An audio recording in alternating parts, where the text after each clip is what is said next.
You wanna taste me? No. Do it. Stay in the blue box. I like it kinky. It's the holidays, man. I don't have no family, nothing.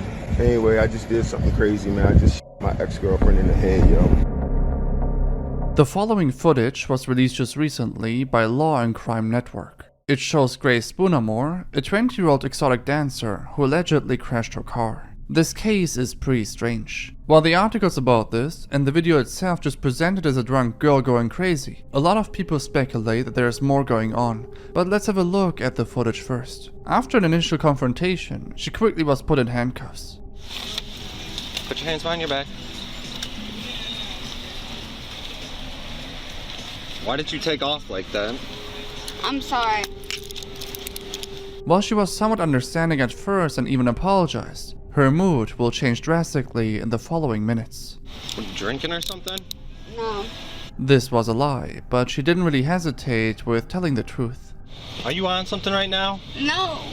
I just came from dinner with my trick. How much you have to drink there? 2 doubles. 2 doubles of what? Patron. Okay. So you are drunk. And I'm gonna keep it a buck with you. Where's the owner of that vehicle? I don't know. She claims that she bought the vehicle, but doesn't actually know the name of the owner or previous owner. She also said that she only had 2 drinks, but this seems very unlikely, especially because the situation will get progressively worse over time. There's some stuff that I'll leave out, but it's sometimes somewhat comical how she causes a scene over very minor details. I need to talk to you. What? Don't hit me with a what. Don't hit me with a what you need. Okay, what do you... Because I know...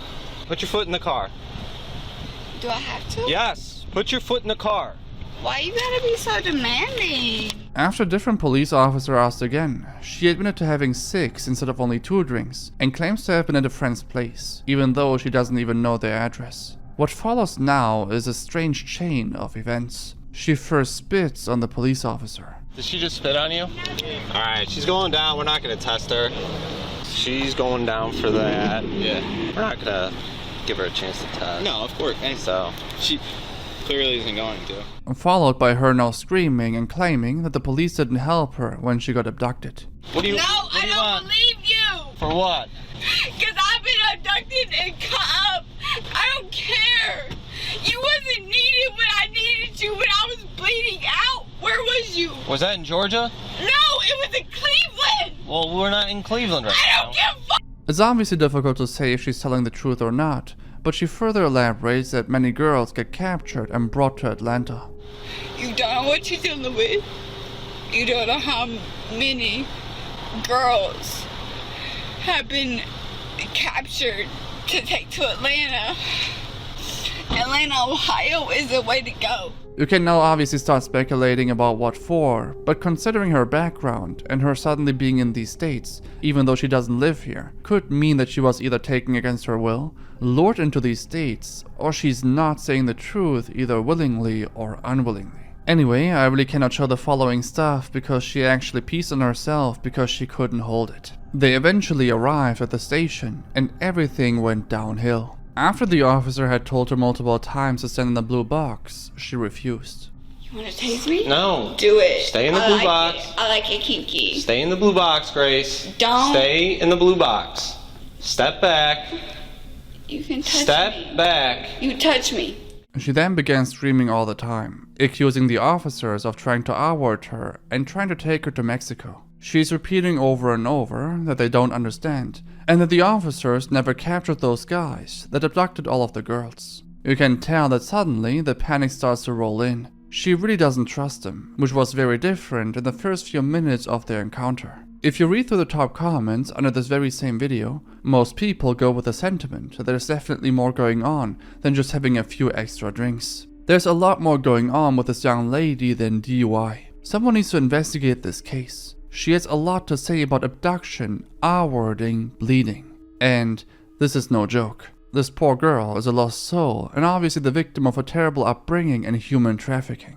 I hope she gets the help she desperately needs before it's too late. Also someone saying, this is scary and sad. In my opinion, this girl has been trafficked and has been traumatized by some things that may be rising to the surface because she is so drunk. She should be heard, and law enforcement should absolutely follow up on, investigate what she is saying.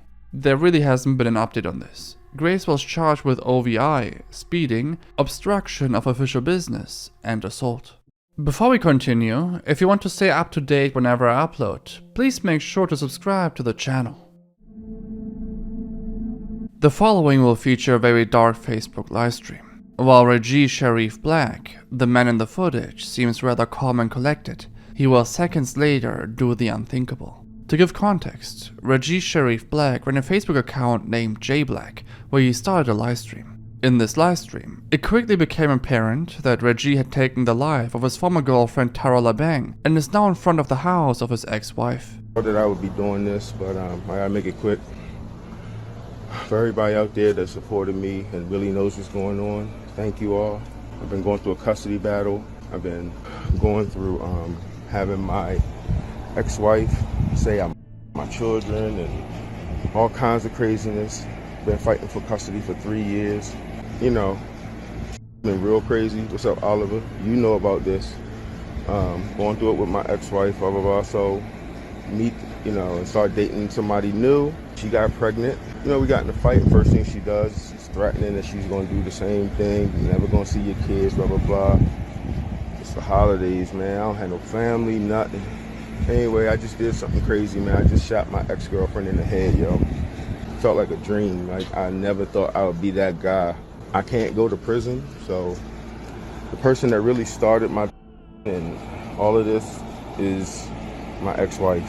So she next, and then I'm going to do myself too. But I just wanted to say this to people.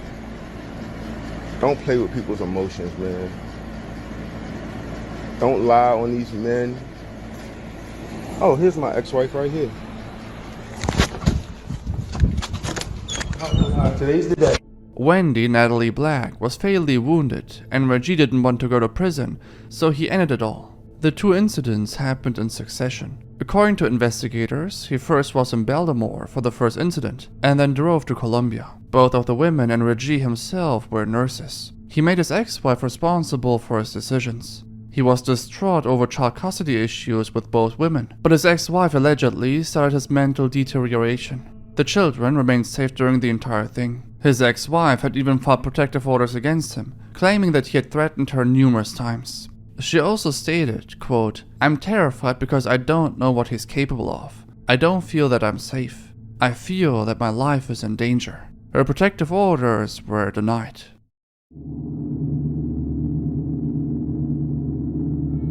It goes without saying that I don't condone or support anything in this video. The following is an educational and informative coverage. I want to give credit to this post here for summarizing some of the information. I'll be referring to this post and the comments from others under this post in the following. Also, fair warning, this is by far the darkest topic on 4chan. I haven't seen anything that even comes close. Around 2014, images began circulating around the web, showing a masked man playing and messing with the bodies of stillborn or miscarried fetuses. Some were also alive. I can't go too much into detail for obvious reasons, but it's actually unbelievably dark and horrifying. It's probably the darkest topic I've mentioned in this format so far. Originally, the images appeared on either 4chan or a now defunct forum website named Death Addict. In this image here, we can see that the man is probably around 5'11" and is wearing a gimp mask and surgical gloves. In most images, he's wearing scrubs or a dress shirt and dress shoes. My guess would be he's anywhere between 30 to 50 years old. From the photos, it's obvious that Dr. Glass has access to both living and passed away children, so he probably works in a hospital. Some people say he is a child mortician, but that wouldn't explain how he has access to living children as well. Overall, it's very odd that he has the opportunity to wear a mask like that and pose with the bodies in such a way. I can't really imagine a scenario where you would be able to do this in a hospital. His outfits also don't really add up. He's often wearing dress shirts and dress shoes. Why would you ever do that in a hospital if you were working as a nurse or physician? While all of this seems inconsistent, it is still believed that you worked in a hospital of some sort. In order to track down its location, people start to analyze objects within the images. Apparently, there are blankets which are unique to Florida, but there's information from others that Dr. Glass is actually in Los Angeles. The name badge allegedly gives away hospital location in LA. More to that shortly. Anons also uploaded pictures of the hospital's floor plans and the basement floor plan, and they resembled the pictures that were uploaded from Dr. Glass. Also, if you look at the images, they seem to be from different locations. OP claims that there are 3 different locations: the hospital, morgue, and an office. I'm honestly not sure yet what I'll show in the video, but I'd also say that there are at the very least 2 different locations visible in the images provided. And the office that OP mentions could also be Dr. Glass' home. There's an image where he holds up a tray and there are literally 3 brains on it. There's a name tag in one of the images, which is barely visible. It allegedly says Advin Valiance. OP claims that this must have been photoshopped or altered, because why would Dr. Glass go through the struggle of clearly hiding his identity and not taking off his name badge? He most likely had to leave it on and just photoshopped it later. Or he just exchanged his name badge with a fake one.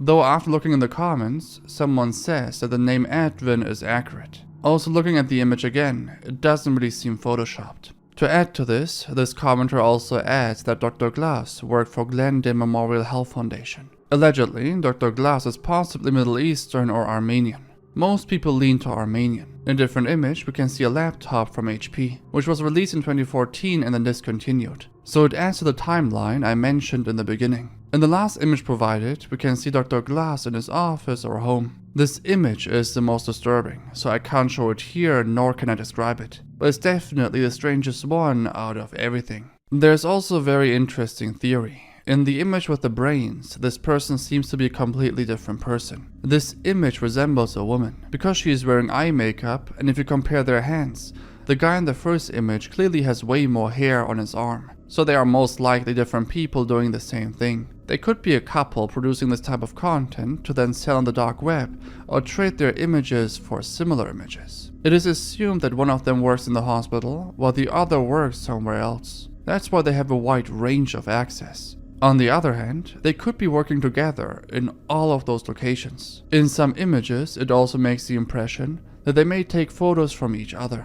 This would maybe explain why they are able to pose in those photos and seemingly have a lot of freedom and space to do it. The hospitals may trust them because they're operating together and not alone. So they would always back each other and no one would suspect them of doing anything wrong. Though this is just a theory. It is also possible that the guy is just wearing eye makeup and is doing everything by himself. We now get to the most confusing aspect of all of this. Multiple people on 4chan were creating Discord servers trying to track him down. Some say that multiple Anons filed police and FBI reports, but nothing came out of it. The pictures allegedly didn't depict anything that would warrant a proper investigation. Trust me, in this video you have seen an even more censored version of these images than on Reddit. It's so much worse than what I showed. The uncensored versions are also all available on archive 4chan threads, and the FBI just doesn't care. Honestly, there is so much more info out there and so many other theories and possibilities, but as long as the FBI isn't convinced, I honestly have no idea what one can do. Whoever Dr. Glass is, he probably continues to this date, and there's nothing that we can do about it. The following clip was shared on Facebook in early 2022. It was shared by the police department in Wisconsin and shows dashcam footage of Officer Jeff Buettner in Marathon County on February 18, 2022. The officer was on the highway on a very foggy day and the roads were filled with snow and ice. After driving for a couple of minutes without any issues, he encounters the following.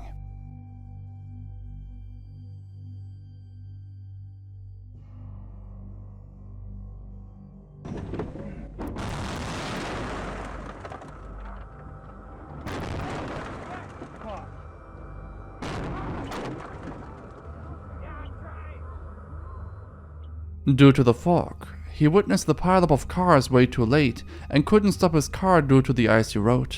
You can hear and see that other cars quickly followed and crashed into his car. Fortunately, the officer didn't really suffer any injuries. He was just stuck in place, unable to find a way to move out of his vehicle. This is where people saw the police car and talked to the officer. Hey officer, are you okay? A little sore, but... You okay? I'm a little sore, but... Okay. I gotta try and get a hold of my supervisor at least. I'm kind of trapped right now. I'm with Sean OPD. I'm sorry, man. I'm trapped right now. That's okay. That's okay. Try and get out of here and do what I can to help you guys. Do we have any officers on scene? I got one. She's undercover. Not undercover, but she's off duty. All right. Hold on. Let me try and get out of my driver's door first. Can you? Nope. Nope, we got it open. After a few minutes in the car, he managed to get out and immediately helped the other drivers on the scene. A total of 39 cars were a part of the crash, but no one was seriously injured. Kyle shared a video on Instagram of him encountering a wild cougar during a jog in a forest. He first filmed baby cougars, and then the mother ran towards him.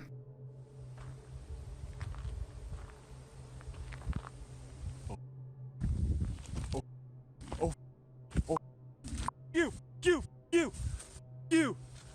Holy...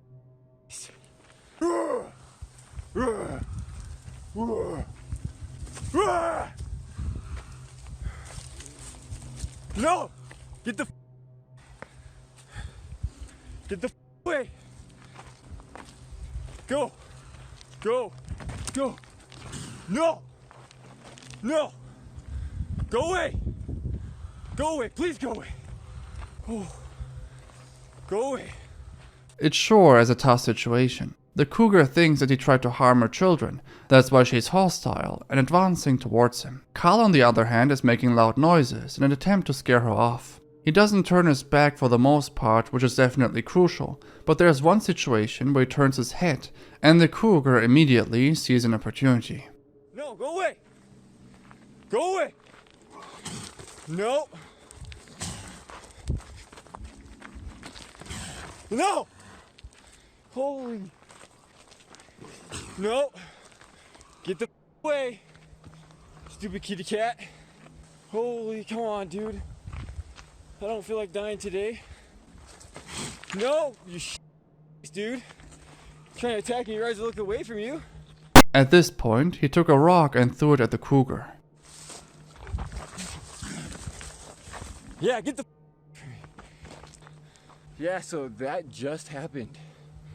Wow. You see that? Oh, some will come actually. Holy cow. Holy cow. Honestly, he handled this quite well. He knew that he just cannot turn his back and run away, since that would kick in the cougar's instinct to attack. And making loud noise to be somewhat intimidating also seemed to work to a certain extent. Take a different person and a more aggressive cougar, and you would have a really bad situation. Francis Leo Marcos was an internet personality, politician and businessman, and ran a YouTube channel with over 1 million subs. He also claimed to be very rich, a millionaire in fact. The NIB, which seems to be the FBI equivalent of the Philippines, are investigating him on the basis of human trafficking and violence against women and children. He is known for popularizing the Mayaman challenge social media trend last year. Bayan, especially yung mga taga-payatas na walang makain, hindi ko alam kung saan ko i-diskarga. Baka dito na lang ho sa kalsada namin i-diskarga to.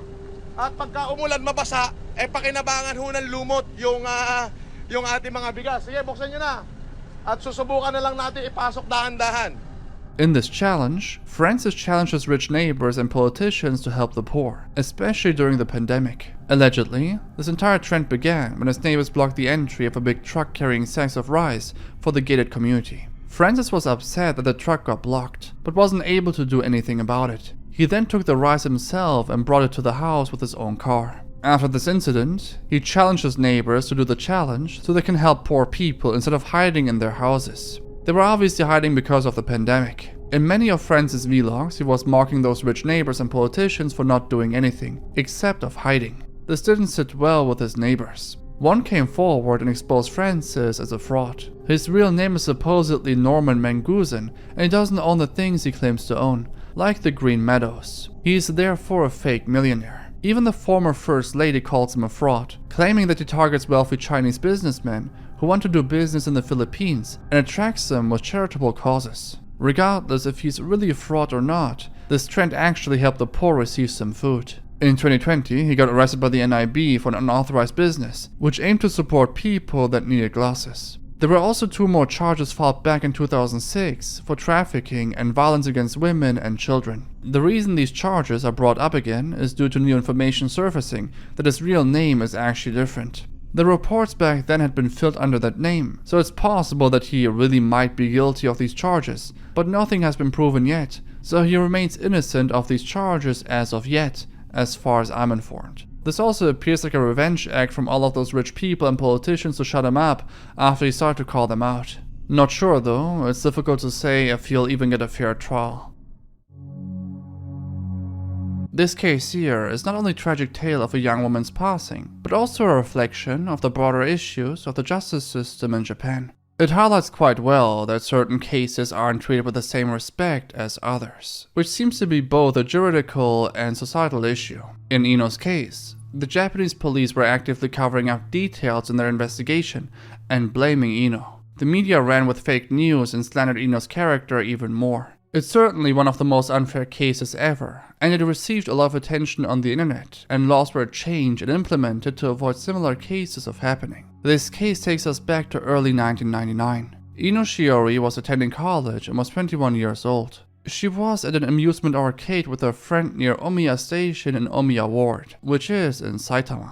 Ino and her friend were trying to put coins into the photo booth machine, but it wasn't working. That's when a guy named Kazuhito Komatsu spotted her, offered help, and started flirting. He then invited Shiori and her friend to join him and his friends at karaoke. At the karaoke shop, she ended up giving him her cell phone number, which in retrospect was the worst decision of her life. Kazuhito was a very disturbing individual. When they were dating, he lied to her about his identity. He gave her a fake name and claimed to be a 23-year-old entrepreneur who was making business with cars, real estate, and precious metals. In reality, he was a 26-year-old who was operating multiple brothels, which were disguised as massage parlors. After the first few dates, the realization started to settle in. This guy is insane. He would take her to expensive restaurants and gave her numerous very expensive gifts. When she tried to reject those gifts, he'd cause a scene and force her to take them. With the months, his obsession grew further. He would try to control every aspect of her life, making constant calls to her home, sometimes just remaining silent on the phone. Other times, he threatened to take her and her family's life. Despite many breakup attempts from Ino, Kazuhito just wouldn't stop trying to get in touch with her.